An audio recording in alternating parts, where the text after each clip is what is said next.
Supreme Court top U.S. judges signal support for abortion limits. This is a BBC article, which I actually enjoy because it's from an outsider's perspective, which I think is important here. U.S. Supreme Court appears poised to accept a Mississippi law that would bar abortions after 15 weeks of pregnancy, even in cases of rape or incest. That's cool and reasonable if you're a fucking lunatic. So look, the big thing here is like fetus viability. That has always been the red line. But now these nutbags in Mississippi are like 15 weeks. That's the max. As if that's going to stop, because once they get that passed, they're gonna try to inch that shit down. Of course, because it's never enough. There's never a concession to be made until it's outlawed completely. Until they can have full control, Jay, of the women. That's really the main goal at the end of the day. Is we must have full control. I believe, Brett, you refer to them as women. I think Tad Cadworth would refer to them as Polaroid cameras. That was the analogy he made today on the floor of the fucking Congress, or the floor of the House, that the analogy of you go outside and you see a beautiful sunset or whatever the fuck, and you take a picture of it with a Polaroid camera, and that picture prints out, and you got the picture, and you're waving it, trying to get it to develop. You're taking your time, waiting for it to develop, and someone comes in and says, "Snatch it out of your hand, Brad," before it finishes developing, and they tear it up, and you go, "Hey, that was my picture," and you go, "It's not a picture. That was just a Polaroid. It wasn't a full picture, so it doesn't count." And he was like, anybody would call that absurd. No, I would say referring to women as a Polaroid camera and not human beings is a bit absurd in that analogy. I have so many questions about this analogy. First of all, that dude's like 25 years old. How does he know what a Polaroid camera is? Number one. Number two, it takes like 10 seconds to develop one of those things. Like, you're sitting there shaking it around in the air.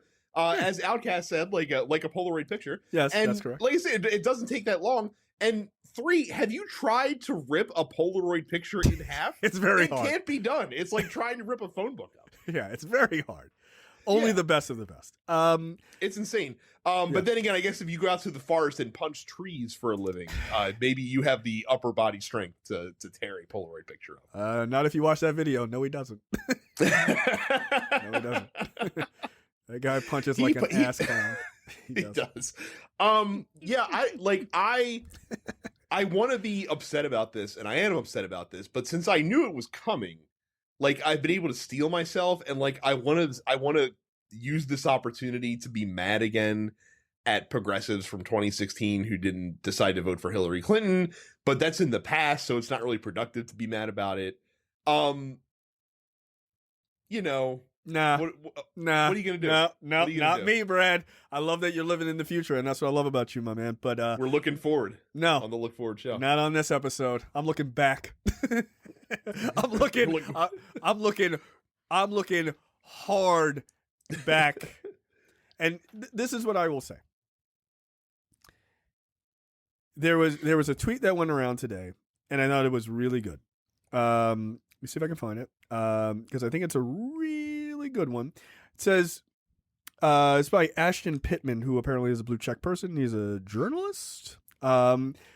He says, 6 years ago this month, Hillary Clinton tweeted that, quote, a Republican president could nominate as many as 4 Supreme Court justices, and linked a warning that it could lead to the end of Roe v. Wade. Her replies were filled with left-wingers accusing her of fear-mongering. Some of the quotes, I won't say who the people are, but they said, what utter bullshit talk, or excuse me, what utter bullshit talk policy, you need a comma there, talk policy and stop fear-mongering for votes, you should be ashamed. Here's the thing, much like Cyclops, Hillary was right. She was right. She was 100% right. By the way, you know who else was right? Us. We were right. Mm-hmm. You know who was wrong? All of those big progressive shows that make millions of dollars or hundreds of thousands of dollars every month or every year, who have very professional studios, who pretend that being progressive for progressive's sake is the only thing to do and not actually think about your fucking consequences. They were wrong. She was right. The email server lady was fucking right. Plain and simple. She was right. Oh, she wasn't a good candidate, but I shit all over her after the primary was over and said it was the worst thing ever and compared her to fucking Hitler and said she was the same as Trump. But I voted for her, but I told all my friends how it was a total waste of time. But I voted for her. Okay. Or I didn't vote and I just stayed home because I didn't think it was that big of a deal. But, and here's me looking forward, when Roe v. Wade gets thrown back to the states and all of the Republican states outlaw it or, put these massive abortion bans in, they will be there making their video clips and crying and wailing and gnashing of teeth about how unfair this is and how shitty Republicans are and how shitty moderate Democrats are for not stopping a thing that they couldn't stop because they couldn't get people to fucking vote on a very obvious thing. And they'll pretend that they give a fuck about women's issues and women's rights and all of that shit. But when it came down to it, you could not take 2 seconds out of your fucking day to get out of your own way to protect women. You couldn't actually do it. When it mattered, you couldn't do it. You could talk the rhetoric, but you couldn't fucking do it. You know how hard it was for me to pull the lever for Hillary Clinton over Donald Trump? Not hard at all. You know why? Because I agree with Hillary Clinton on like 85% of shit. And I don't vote in a vacuum. Because I'm a black man in America and I can't afford to. Because I have to think about my people. I have to think about women. I'm married to one. Guess what? My mom's a woman. Holy shit, my daughter is a future woman. She's a little girl. I have to think about her fucking life. I have to think about those people. I have to think about your wife, Brad. I have to think about Micah's wife and every other fucking woman that I know. Carrie and TR and people on this fucking network. I have to think about them. Because I don't get to think about just myself. Because I'm not a selfish fucking asshole. But you also have a Republican. So I don't. There you go. So it's it's a little bit easier. But that's the problem. You can also, that stance is a very noble one to take. You can also just simplify it and say, hey, if you truly believe in freedom, the freedom to control one's reproductive system seems like a pretty basic right that shouldn't be up for the government to have a say in. You're right, but I feel like you forgot that they're girls, so does it really count? Because that's the argument, is that they're girls. And they don't. They can't make decisions for themselves. My favorite bit from this from the arguments today was Clarence Thomas calling out the fact that abortion specifically wasn't mentioned in the Constitution. And so is it really up to them to weigh in on this? And I would say to Clarence Thomas, you know what else isn't mentioned specifically in the Constitution? Go ahead, Brad. Interracial marriage. And yet, your ass is married.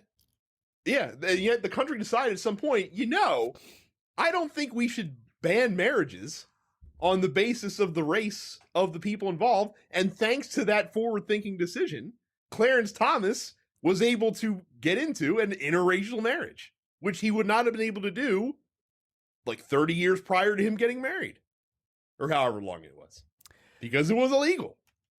Yeah. It's almost like that when we identify new things that the founders didn't foresee 200 years ago, that we can make laws around them and say, hey, this is something that we should do. And not only can we make laws around it, but we can say, you know what, as Americans, this is what we think the right thing to do should be. We're going to make a federal law, and since you're a state, you got to abide by it. It's really funny that, again, the Republican definition of federalism is we get to pick and choose the things that we want the states to decide. Yeah. And if we like it, then we're going to let the states decide.